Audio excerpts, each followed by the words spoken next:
আল্লাহু আকবার। ওসমান হাদি মানুষের মনের মধ্যে, দিলের মধ্যে, কলবের মধ্যে জায়গা করে নিয়েছে, যার কারণে মানুষ তাকে এইভাবে ভালোবেসেছে। মানুষের হৃদয়ের মধ্যে তার মুহাব্বত, তার ভালোবাসা এইভাবে গেঁথে গেছে যে আমরা হয়তো ওসমান হাদিকে দুনিয়ার জমিন থেকে বিদায় করে দিতে পারো, কিন্তু মানুষের হৃদয় থেকে ওসমান হাদি কিয়ামত পর্যন্ত বিদায় হবে না। চিল্লায়া বলেন ঠিক কিনা? কিয়ামত পর্যন্ত ওসমান হাদি প্রত্যেকটা ঘরের, প্রত্যেকটা পরিবারের হৃদয়ের মধ্যে থাকবে। কথা বলেন ঠিক কিনা? কারণ আল্লাহর রাসূল সাল্লাল্লাহু আলাইহি ওয়াসাল্লাম বলেছেন, আল হুব্বুল ওয়াতনি মিনাল ঈমান, মাতৃভূমির ভালোবাসা হলো ঈমানের অঙ্গ। মাতৃভূমির ভালোবাসা কি বলেন? ঈমানের অঙ্গ। ওসমান হাদির মধ্যে কি ছিল বলেন? মাতৃভূমির ভালোবাসা ছিল। মাতৃভূমিকে রক্ষা করতে গিয়া সে প্রতিবেশী রাষ্ট্রকে তাদের আগ্রাসনের বিরুদ্ধে, তাদের অনধিকার চর্চার বিরুদ্ধে কথা বলার কারণে তারা ওই দেশ থেকে আমাদের ওসমান হাদিকে হত্যা করার জন্য পরিকল্পনা করছে। তোমরা হয়তো মনে করতে পারো একজন ওসমান হাদিকে হত্যা করার পরে তোমরা আবার এদেশের মধ্যে অনধিকার চর্চা করবা, তোমরা আবার এদেশের মধ্যে ফ্যাসিস্ট তৈরি করবা, তোমরা আবার এই দেশের মানুষের উপরে জুলুম করবা, অত্যাচার করবা, নির্যাতন করবা। ও হিন্দুর গোষ্ঠী, ও বেঈমানের গোষ্ঠী, ও ভারতের গোষ্ঠীরা, তোমাদেরকে আমরা স্পষ্ট ভাষায় জানিয়ে দিতে চাই, তোমরা এক ওসমান হাদিকে হত্যা করলেও ওই ওসমান হাদির কণ্ঠস্বর থেকে, ওই ওসমান হাদির বক্তৃতা থেকে প্রত্যেকটা ঘরে ঘরে একজন করে আল্লাহ তাআলা ওসমান হাদি তৈরি করে দিয়েছেন। চিল্লায়া বলেন ঠিক কিনা? সে তার জীবন নিয়ে কোনো পরোয়া করে নাই, জীবনের কোনো পরোয়া করে নাই, তার জবান কেউ বন্ধ করতে পারে নাই। সে জানার পরেও সে একটাই জিনিস বলছে যে আমি মারা যাব, প্রয়োজনে আমার সন্তানরা এই দেশকে ইনকিলাব করে ছাড়বে, দেশকে বিপ্লব করে ছাড়বে, দেশের অধিকার আদায় করে ছাড়বে। তুমি আমার মতো ওসমান হাদিকে শহীদ করলে কি হবে? তারপরেও এই দেশকে আমাদের সন্তানরা রক্ষা করবে। চিল্লায়া বলেন ঠিক কিনা? এজন্য আমরা আমাদের দেশের জন্য, আমরা আমাদের দেশের জন্য, আমাদের মাতৃভূমির জন্য প্রয়োজনে জীবন দিব, রক্ত দিব। হ্যাঁ, এরপরও আমরা আমাদের এই দেশের 1 ইঞ্চি মাটিও কাফের মুশরিক বেঈমানকে বক্ষণ করতে, অনধিকার চর্চা করতে দিব না, দিব না, দিব না ইনশাআল্লাহ। চিল্লায়া বলেন ঠিক কিনা? গোষ্ঠী, এই রয়ের গোষ্ঠী, তারা মনে করেছিল যে একজন ফ্যাসিস্টের মাধ্যমে তারা এই দেশটাকে একটা অঙ্গরাজ্য বানিয়ে ফেলবে, হিন্দু রাষ্ট্র বানিয়ে ফেলবে, আর হিন্দু রাষ্ট্র বানানোর পরে তারা যা চাইবে সেটাই হবে। কিন্তু আমার আল্লাহ চান নাই, যার কারণে তাদের এত ফ্যাসিলিটি, এত ধরনের কলা কৌশলের পরেও, এর বিডিআরদেরকে হত্যা করার পরেও, সেনাবাহিনীদেরকে হত্যা করার পরেও, হেফাজতের নেতাকর্মীদেরকে হত্যা করার পরেও, প্রশাসন সহ সব কিছুকে কলা কৌশলে আঘাত করার পরেও কোনোভাবেই তারা বাঁচতে পারে নাই। এই বেসিস বাংলাদেশ থেকে পালাতে বাধ্য হয়েছে। তারা যদি আমাদের জুলাই বিপ্লবীদেরকে আরো কোনো জুলাইয়ের গায়ে হাত তোলে, প্রয়োজনে আমরা এই বাংলাদেশের 18 কোটি মানুষ বসে থাকবো না, বসে থাকবো না, প্রয়োজনে জীবন দিব, তারপরেও আমরা এদেরকে রক্ষা করে ছাড়বো। আমাদের দেশ মাতৃভূমিকে আমরা গতকাল থেকে নিয়ে আজ পর্যন্ত আমাদের সারা বাংলাদেশ নয়, আমি বলবো সারা পৃথিবী আজ আমাদের সেই শহীদ ওসমান হাদির জন্য সারা পৃথিবী আজ শোকাহত, মর্মাহত, ব্যথিত এবং স্তব্ধ। কথা বলেন ঠিক কিনা? আজকে আমরা লক্ষ্য করেছি যাদের চোখের পানি কখনো পড়ে নাই তারাও আজকে শহীদ ওসমান হাদির মৃত্যুর খবর শোনার পর ঝরঝর করে কেঁদে দিয়েছেন, কান্নায় ভেঙে পড়েছেন। বরিশালের ডিআইজি রেঞ্জের যেই ডিআইজি রয়েছে তিনি ওসমান হাদির মৃত্যুর সংবাদ শোনার পর বক্তব্য করতে গিয়ে কান্না জড়িত কণ্ঠে কথা বলতে পারেন নাই। দু চোখ বেয়ে ঝরঝর করে পানি পড়ছে আর কান্না করে বক্তব্য দিয়েছেন। এই জায়গা থেকে আমাদের কাছে স্পষ্ট হয় যে একজন ওসমান হাদি তিনি শুধু একজন ওসমান হাদি নয়, তিনি একজন ওসমান হাদি তার কর্ম এবং তার দক্ষতা আর যোগ্যতা দিয়ে তিনি প্রতিটি ঘরে প্রত্যেক পরিবারের মধ্যে একজন করে ওসমান হাদি তৈরি করে গেছেন। কথা বলেন ঠিক কিনা? প্রিয় উপস্থিতি, আমাদের ওসমান হাদিকে মর্মান্তিকভাবে তাকে হত্যা করা হয়েছে, শহীদ করা হয়েছে। আল্লাহ তাআলার ভাষায় আল্লাহ বলেন, ولا تحسبن الذين قتلوا في سبيل الله أموات بل أحياء عند ربهم يرزقون الله أكبر। আল্লাহ তাআলা কোরআনে হাকিমের মধ্যে বলেন, ও দুনিয়ার মানুষ শোনো, ওয়ালা তাহসাবান্নাল্লাযীনা কুতিলু ফি সাবিলিল্লাহি আমওয়াত। আল্লাহ বলেন, ও দুনিয়ার মানুষ শোনো, তোমরা ধারণা করিও না কুতিলু ফি সাবিলিল্লাহি আমওয়াত, যারা নাকি আল্লাহর রাস্তায় শাহাদাত বরণ করে, আল্লাহর রাস্তায় ইন্তেকাল করে, কয় তারা আমওয়াত, তারা মৃত্যু বরণ করেছে, এই কথা তোমরা ধারণা করিও না। বলি সুবহানাল্লাহ। যারা আল্লাহর রাস্তায় মৃত্যু বরণ করে তারা মরেও জীবিত থাকে, শুধু দুনিয়ার মানুষের কাছে তারা জীবিত থাকে না, এমনকি আল্লাহ বলেন কবরের মধ্যেও তারা জীবিত। বলি সুবহানাল্লাহ। আল্লাহ বলেন তোমরা তাদেরকে মৃত্যু ধারণা করিও না।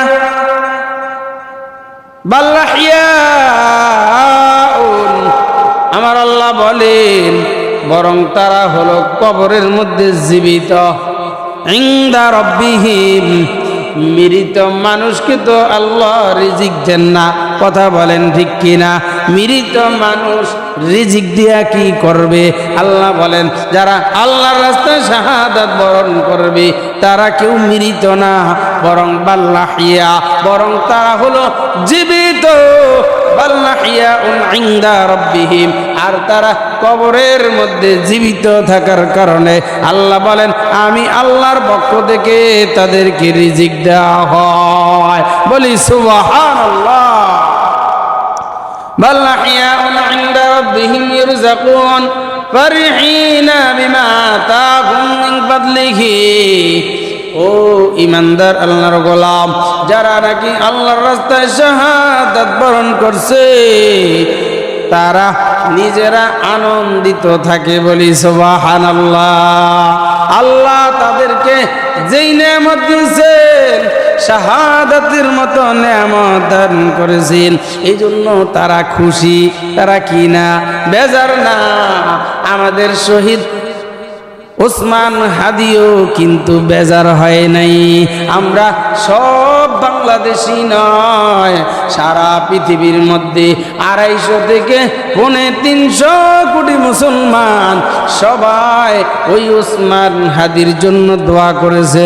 আল্লাহ, কেউ কেউ তো এমন দোয়া করছে, আল্লাহ তুমি আমার জীবনের বিনিময়ে হলেও ওসমান হাদির জীবনটাকে ফিরাইয়া দাও। আল্লাহু আকবার। ওসমান হাদি মানুষের মনের মধ্যে, দিলের মধ্যে, কলবের মধ্যে জায়গা করে নিয়েছে, যার কারণে মানুষ তাকে এইভাবে ভালোবেসেছে। মানুষের হৃদয়ের মধ্যে তার মুহাব্বত, তার ভালোবাসা এইভাবে গেঁথে গেছে যে আমরা হয়তো ওসমান হাদিকে দুনিয়ার জমিন থেকে মৃত বলতে পারো, দুনিয়ার জমিন থেকে বিদায় করে দিতে পারো, কিন্তু মানুষের হৃদয় থেকে ওসমান হাদি কিয়ামত পর্যন্ত বিদায় হবে না। চিল্লায়া বলেন ঠিক কিনা? কিয়ামত পর্যন্ত ওসমান হাদি প্রত্যেকটা ঘরের, প্রত্যেকটা পরিবারের হৃদয়ের মধ্যে থাকবে। কথা বলেন ঠিক কিনা? কারণ আল্লাহর রাসূল সাল্লাল্লাহু আলাইহি ওয়াসাল্লাম বলেছেন, আল হুব্বুল ওয়াতনি মিনাল ঈমান, মাতৃভূমির ভালোবাসা হলো ঈমানের অঙ্গ। মাতৃভূমির ভালোবাসা কি বলেন? ঈমানের অঙ্গ। ওসমান হাদির মধ্যে কি ছিল বলেন? মাতৃভূমির ভালোবাসা ছিল। মাতৃভূমিকে রক্ষা করতে গিয়া সে প্রতিবেশী রাষ্ট্রকে তাদের আগ্রাসনের বিরুদ্ধে, তাদের অনধিকার চর্চার বিরুদ্ধে কথা বলার কারণে তারা ওই দেশ থেকে আমাদের ওসমান হাদিকে হত্যা করার জন্য পরিকল্পনা করছে। তোমরা হয়তো মনে করতে পারো, একজন ওসমান হাদিকে হত্যা করার পরে তোমরা আবার এদেশের মধ্যে অনধিকার চর্চা করবা, তোমরা আবার এদেশের মধ্যে পেশিস তৈরি করবা, তোমরা আবার এই দেশের মানুষের উপরে জুলুম করবা, অত্যাচার করবা, নির্যাতন করবা। ও হিন্দুর গোষ্ঠী, ও বেঈমানের গোষ্ঠী, ও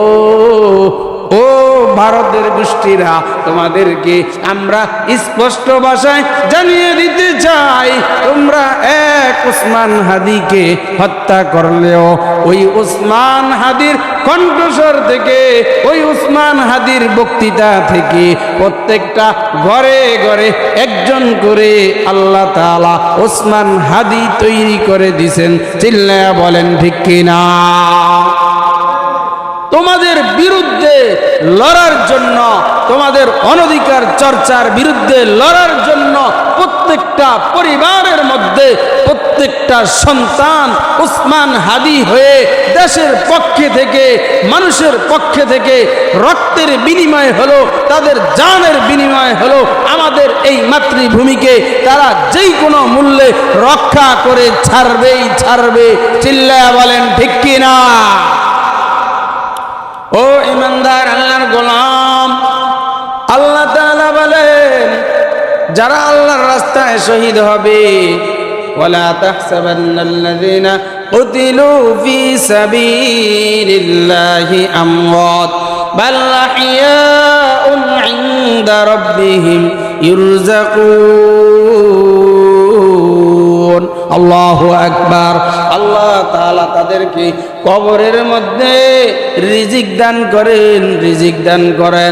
ও ইমানদার আল্লাহর গোলাম, আল্লাহর রাসূল সাল্লাল্লাহু আলাইহি ওয়াসাল্লাম বলেন, আল জিহাদু মাজিল ইলা ইয়াউমিল কিয়ামা।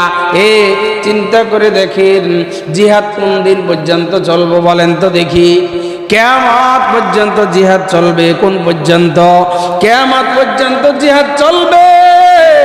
আমাদের প্রশাসনিক ভাই বিডিআরদেরকে তোমরা হত্যা করে আমাদের সৈন্য কমাইতে চেয়েছো, রাশিয়ার মধ্যে আমাদের সেনাবাহিনীদেরকে হত্যা করে বাংলাদেশকে তোমরা দুর্বল করতে চাও, হেফাজতের অনেক আলেমদেরকে হাফেজদেরকে শাহাদাতের মর্যাদায় পৌঁছাইয়া দিয়া তোমরা বুঝাইতে চাও যে তোমরা তোমাদের অনধিকার চর্চা করবা, তোমরা এই দেশটাকে লুটে পুটে খাইবা, ফ্যাসিস্ট তৈরি করবা।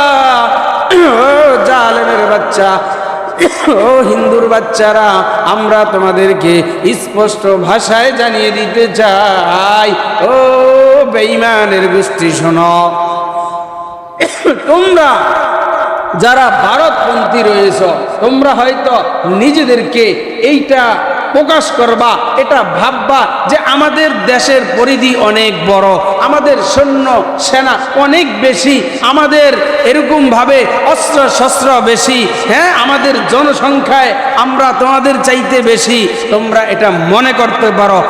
আমরাও বলি যে তোমাদের যেই ভৌগোলিক দিক থেকে তোমাদের যেই পরিধি রয়েছে সেটাও আমাদের তুলনায় বেশি, এবং আমাদের জনসংখ্যার চাইতো তোমাদের জনসংখ্যা বেশি, আমাদের সৈন্যের চাইতো তোমাদের সৈন্য বেশি, আমাদের এরকম ভাবে অস্ত্র শস্ত্রের চাইতো তোমাদের অস্ত্র শস্ত্র বেশি। কিন্তু ও বেঈমানের গোষ্ঠী, একটা কথা মনে রাখো, একটা কথা তোমাদেরকে স্মরণ করিয়ে দিতে চাই, এই বাংলার জমিনের মানুষের যেই একটা অস্ত্র আছে ওই অস্ত্র তোমাদের মধ্যে নাই। আমাদের হয়তো সৈন্য কম থাকতে পারে, আমাদের পরিধি ছোট হতে পারে, আমাদের আয়তন ছোট হতে পারে, আমাদের অস্ত্র শস্ত্র কম হতে পারে, কিন্তু তোমাদের সব কিছুর চাইতে আমাদের যেই জিনিসটা সব চাইতে বড় সেটা হলো আমাদের তাজা ঈমান। আমরা যদি আমাদের দেশকে রক্ষা করতে চাই, দেশের মানুষকে রক্ষা করতে চাই, মানবাধিকার রক্ষা করতে চাই, আমরা যদি আমাদের মা বোনদের ইজ্জতকে বাঁচাইতে চাই, আমাদের মা বোনদের ইজ্জতকে লুণ্ঠন করা থেকে হেফাজত করতে চাই, আমাদের সবচেয়ে বড় অস্ত্র হলো যেই অস্ত্র, সেই অস্ত্র দিয়ে আমরা তোমাদের বিরুদ্ধে লড়বো, আমাদের সেই অস্ত্রের নাম হলো ঈমান। একমাত্র ঈমানের অস্ত্র দিয়ে আমরা তোমাদের সাথে লড়াই করে বিজয়ের পতাকা উড্ডীন করে এদেশকে রক্ষা করেই ছাড়বো, রক্ষা করেই ছাড়বো, রক্ষা করেই ছাড়বো। চিল্লা বলেন ঠিক কিনা? ও ঈমানদার আল্লাহর গোলাম, বেঈমানের গোষ্ঠীরা আমাদেরকে দুর্বল ভাবতে পারে, কিন্তু আমরা আসল জায়গায় দুর্বল না, আমরা আসল জায়গায় কি না, দুর্বল না, আমরা আসল জায়গায় সবল। সেটা হলো আমাদের যেই অস্ত্র আছে সেটা পৃথিবীর কোথাও কোনো রাষ্ট্র বেচবে না, বিক্রি করতে পারবে না, সেটা কোনো রাষ্ট্র দিতে পারবে না, সেটা কোনো মানুষ তৈরি করতে পারবে না। আর তোমাদের যেই অস্ত্র আছে সেই অস্ত্র যে কেউ চাইলে বিক্রি করতে পারবে, যে কেউ চাইলে ক্রয় করতে পারবে, যে কেউ চাইলে তৈরি করতে পারবে। আর আমাদের যেই অস্ত্র আছে এটা আল্লাহ প্রদত্ত অস্ত্র, ঈমানের অস্ত্র। আমরা তোমাদের বিরুদ্ধে আমাদের একেবারে পায়ের তালু থেকে নিয়ে মাথার তালু পর্যন্ত রন্দে রন্দে লড়ে যাব আমাদের ঈমানের অস্ত্র দিয়ে। চিল্লায়া বলেন কথা ঠিক কিনা? আর আমরা যদি আমাদের ঈমানের অস্ত্র দিয়ে তাদের বিরুদ্ধে লড়তে পারি, বিজয় আমাদেরই হবে ইনশাআল্লাহ। কারণ আপনারা জানেন না উহুদ যুদ্ধে বেঈমানের গোষ্ঠীর সংখ্যা কত ছিল? 1000, আর আমাদের ছিল কত? 313। তা আল্লাহ তাআলা তো আমাদের এই 313 জনের বিপক্ষে লড়ছে কতজন? বেঈমানের গোষ্ঠী 1000। কিন্তু তারপরেও আল্লাহ তাআলা আমাদেরকে এই 313 জনকে 1000-এর বিরুদ্ধে যুদ্ধ করে লড়াই করে বিজয় দান করেছেন। সেটা কোন অস্ত্র ছিল বলেন? কাফেরদের কাছে যেই পরিমাণ অস্ত্র শস্ত্র ছিল ওই পরিমাণ অস্ত্র শস্ত্র কোনোটাই আমাদের মাঝে ছিল না, ছিল। কিন্তু তারপরেও মুসলমান বিজয় লাভ করেছে, মুসলমান তাদেরকে ধাওয়া দিয়ে তাদেরকে এরকম ভাবে চূর্ণ বিচূর্ণ করে তাদেরকে পরাজিত করে বিজয়ের পতাকাকে উড্ডীন করেছে, বিজয় লাভ করেছে। তাদেরও অস্ত্র ছিল একটাই, সেটা হলো ঈমান আর ইসলাম।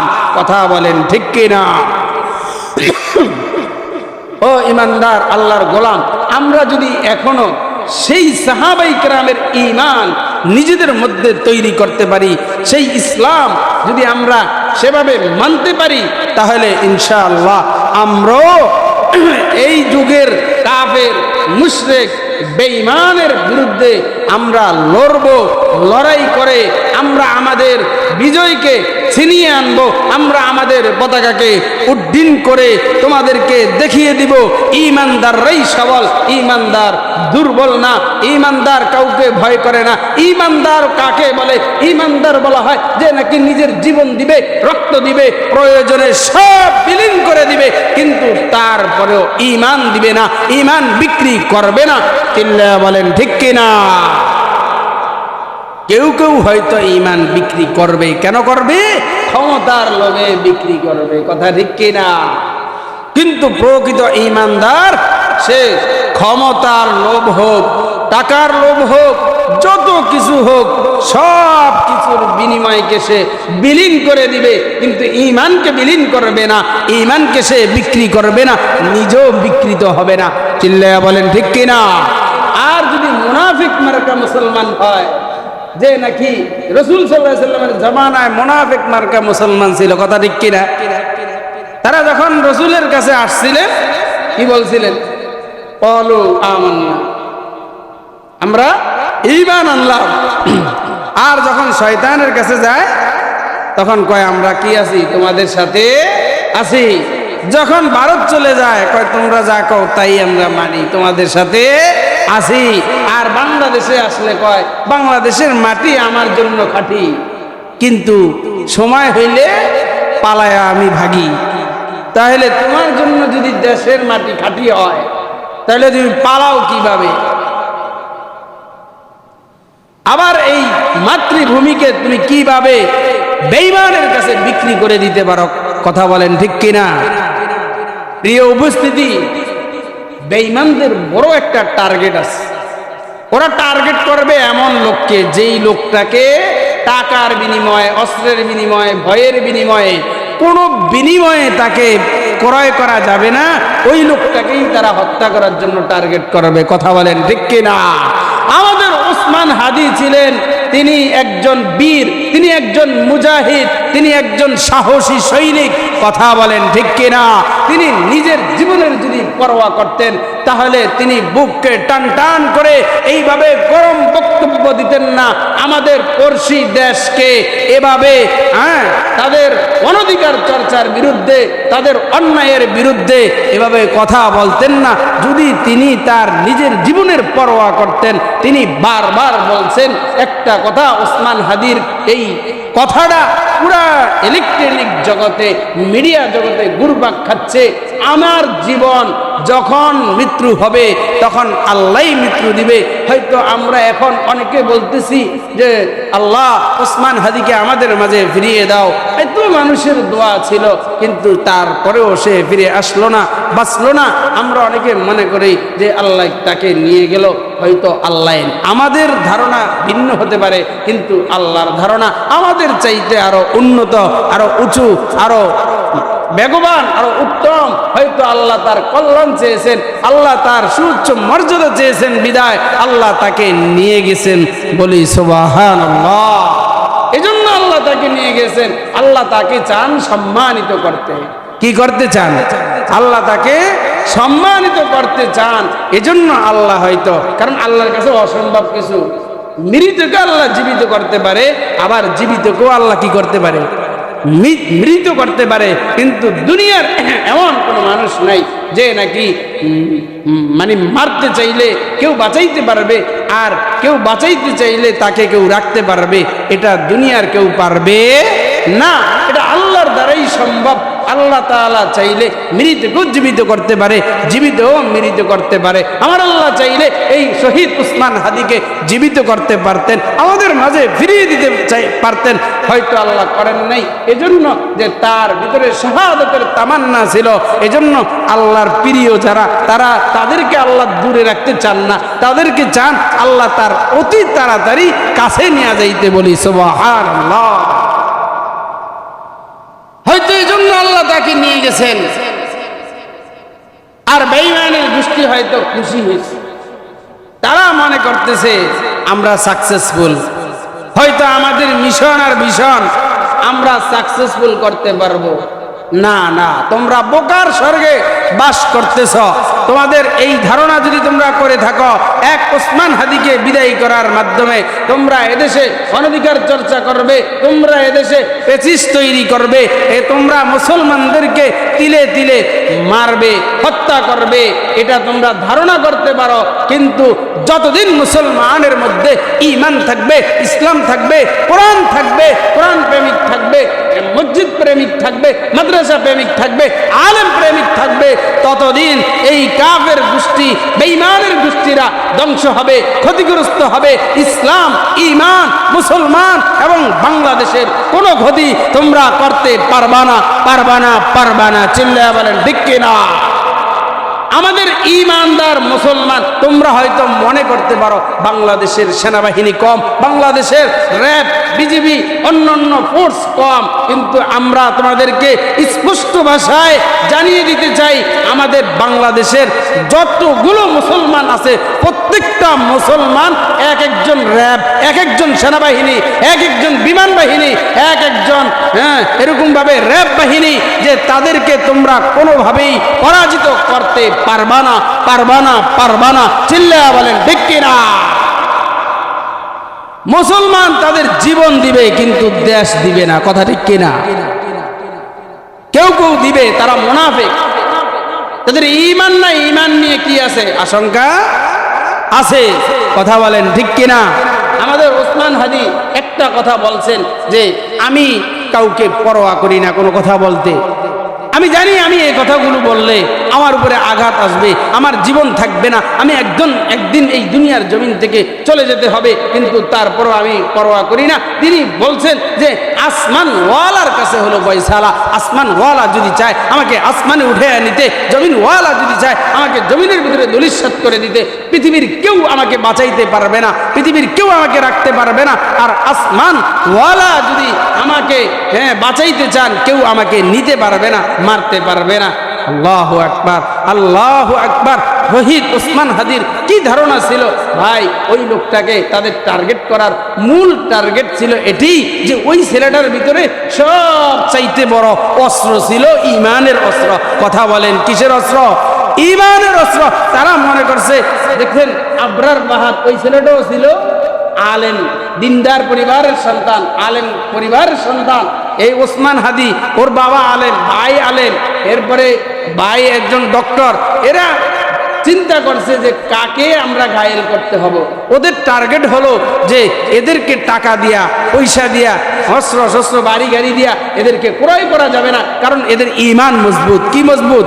ঈমান মজবুত। এই কারণে এরা এদেরকে টার্গেট করতে চায়। ও যুবক, তোমাদেরকে বলতে চাই যে তোমরা আজকে বসে থাকবা না, বরঞ্চ এক একজন যুবক এই জমানার জন্য আবরার পাহাড় হিসাবে তৈরি হয়ে যাও, এক একজন যুবক শহীদ ওসমান হাদি হিসাবে তৈরি হয়ে যাও। চিল্লায়া বলেন ঠিক কিনা?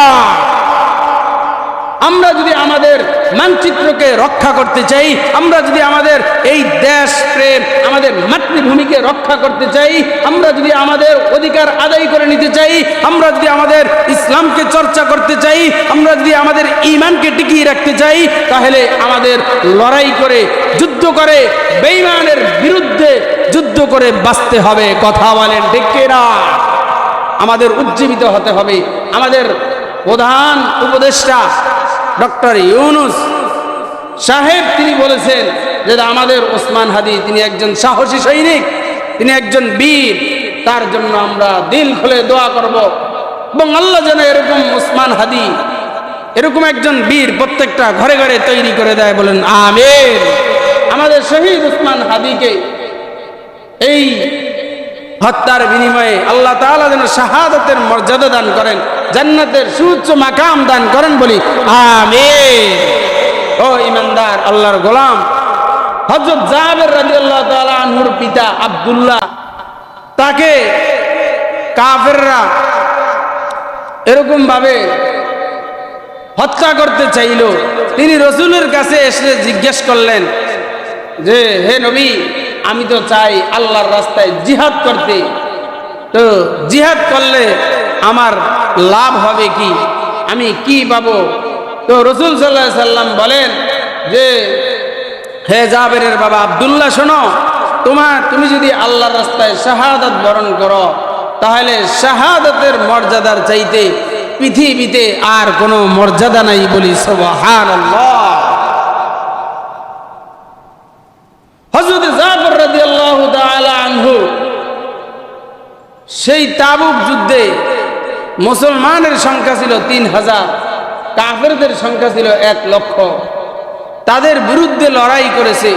রাসূল ডাক দিয়েছেন, হে যায়েদ, হে জাফর, তোমরা আব্দুল্লাহ বিন রওয়াহা, তোমরা দাঁড়িয়ে যাও। রাসূল ডাক দিলেন, সাথে সাথে এই সমস্ত সাহাবায়ে কেরাম দাঁড়িয়ে গেলেন। রাসূল বললেন, প্রথম সেনাপতির দায়িত্ব পালন করবে যায়েদ। যায়েদ যদি আল্লাহর রাস্তায় শাহাদাত বরণ করে, তাহলে দ্বিতীয় জন দাঁড়িয়ে যাইবা। আব্দুল্লাহ বিন রওয়াহা, তুমি সেনাপতির দায়িত্ব পালন করবা। তাকেও যদি শহীদ করা হয়, তাহলে তৃতীয় জন সেনাপতির দায়িত্ব পালন করবা। হযরতে জাফর, এরপরেও যদি তোমাকেও শহীদ করা হয়, ধারাবাহিকভাবে এক একজন দাঁড়িয়ে যাইবা, সেনাপতির দায়িত্ব পালন করবা, প্রয়োজনে জীবন দিবা, রক্ত দিবা। তারপরেও ইসলামকে তাদের কাছে অপমানিত করবা না, তোমাদের ঈমান ছাড়বা না, যে কোনো মূল্যে ইসলামকে টিকিয়ে রাখবা, ঈমানকে বাঁচিয়ে রাখবা। কাফের গোষ্ঠী, বেঈমানের গোষ্ঠী তোমাদের থেকে পরাজিত হতে বাধ্য হবে। চিল্লায়া বলেন ঠিক কিনা? আল্লাহ তাআলা সে যুদ্ধে মুসলমানদেরকে গায়বী সাহায্য দান করেছিলেন। যে কোনো খাবার নাই, খাবারের অভাব, একটা মাছ আসছে তীর থেকে। এই মাছ বক্ষণ করার মাধ্যমে সমস্ত সাহাবায়ে কেরাম বক্ষণ করার পরেও এই মাছ খেয়ে শেষ করতে পারে নাই। বলি সুবহানাল্লাহ। আল্লাহর রাস্তায় যারা জিহাদ করবে, আল্লাহর রাস্তায় যারা জীবন দিবে, তাদের কোনো ভয় নাই, তাদের টাকা পয়সার ভয় নাই, রিজিকের ভয় নাই, কোনো কিছুর ভয় নাই। কথা বলেন ঠিক কিনা?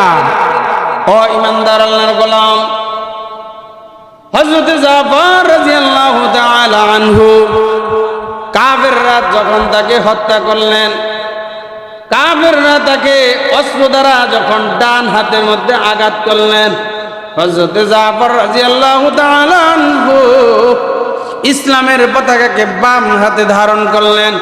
কাফেররা এবার যখন দেখলেন জাফর বাম হাত দিয়া পতাকা ধারণ করেছে, তারা বাম হাতের ভিতরে কোপ দিয়া বাম হাতটা ফেলাইয়া দিল।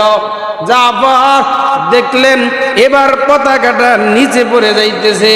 জমিনে পড়ার আগে আগে দুইটা কাটা হাত দ্বারা এইভাবে চাপ দিয়া ওই ইসলামের পতাকাকে উড্ডীন করে দেখাইয়া দিলেন। বলি সুবহানাল্লাহ।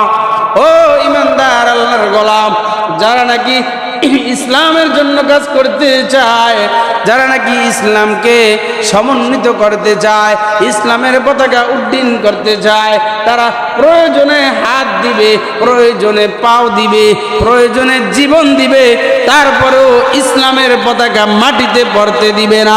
কথা বলেন ঠিক কিনা?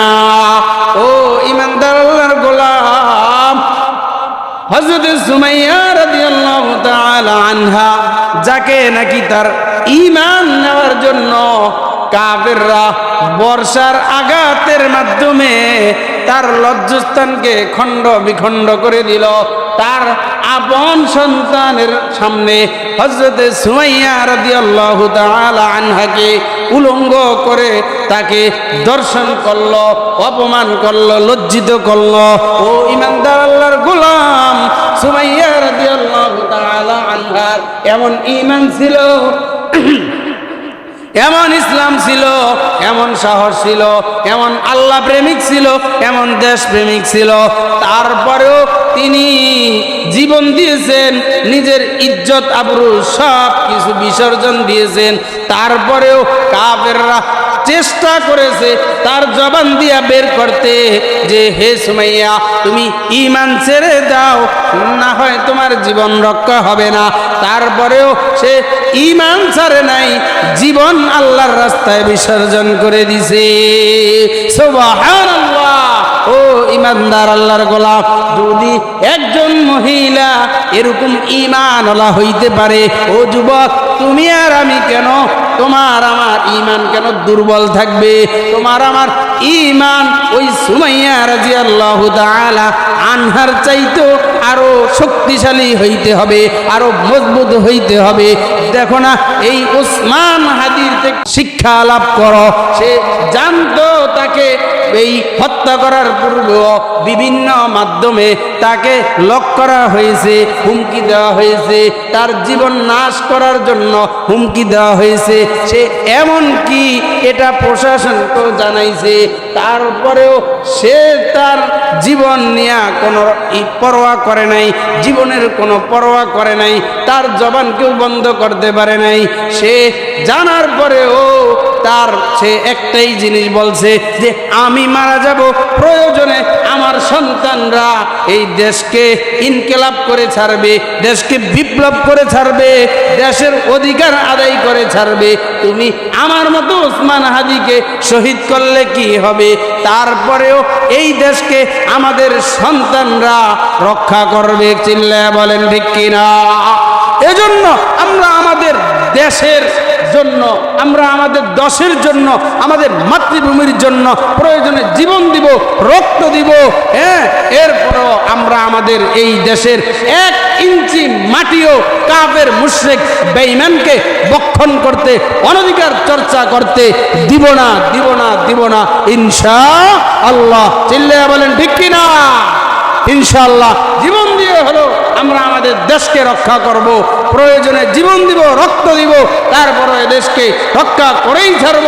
হয়তো এই বেঈমানের গোষ্ঠী, এই রয়ের গোষ্ঠী, তারা মনে করেছিল যে একজন ফ্যাসিস্টের মাধ্যমে তারা এই দেশটাকে একটা অঙ্গরাজ্য বানিয়ে ফেলবে, হিন্দু রাষ্ট্র বানিয়ে ফেলবে, আর হিন্দু রাষ্ট্র বানানোর পরে তারা যা চাইবে সেটাই হবে। কিন্তু আমার আল্লাহ চান নাই, যার কারণে তাদের এত ফ্যাসিলিটি, এত ধরনের কলা কৌশলের পরেও, এর বিডিআরদেরকে হত্যা করার পরেও, সেনাবাহিনীদেরকে হত্যা করার পরেও, হেফাজতের নেতাকর্মীদেরকে হত্যা করার পরেও, প্রশাসন সহ সব কিছুকে কলা কৌশলে আঘাত করার পরেও কোনোভাবেই তারা বাঁচতে পারে নাই। এই বেসিস বাংলাদেশ থেকে পালাতে বাধ্য হয়েছে। তারা যদি আমাদের জুলাই বিপ্লবীদেরকে আরো কোনো জুলাইয়ের গায়ে হাত তোলে, প্রয়োজনে আমরা এই বাংলাদেশের 18 কোটি মানুষ বসে থাকবো না, বসে থাকবো না, প্রয়োজনে জীবন দিব, তারপরেও আমরা এদেরকে রক্ষা করে ছাড়বো। আমাদের দেশ মাতৃভূমিকে আমরা রক্ষা করেই ছাড়বো। কথা বলেন ঠিক কিনা? এজন্য আমাদের দেশের মধ্যে যারা মুনাফিক আছো, যারা বেঈমান আছো, দেশটার ভিতরে থেকে তোমরা চাচ্ছ যে এই দেশের খাইবা, এই দেশে ঘুমাইবা, এই দেশের লালিত পালিত হইবা, এই দেশের বাতাস ভক্ষণ করবা, মাছ ভক্ষণ করবা, সব এই দেশের, আর তুমি লালন করবা, রয়ের লালন করবা বেঈমানদের। এই দেশের মানুষ তোমাদেরকে কোনোভাবেই ছাড় দিবে না। আল্লাহ তাআলা ছাড় দেন, কিন্তু কি দেন না, ছেড়ে দেন না। তোমাদেরকে যেই কোনোভাবে পরাস্ত করবে। একজন মুসলমান সবাই মিলে যদি আমরা এই সমস্ত বেঈমানের গোষ্ঠীদেরকে আমরা থুতু মারি, তারা সমুদ্রের পানির মতো ফেনার সাথে ভেসে যাবে। চিল্লায়া বলেন ঠিক কিনা?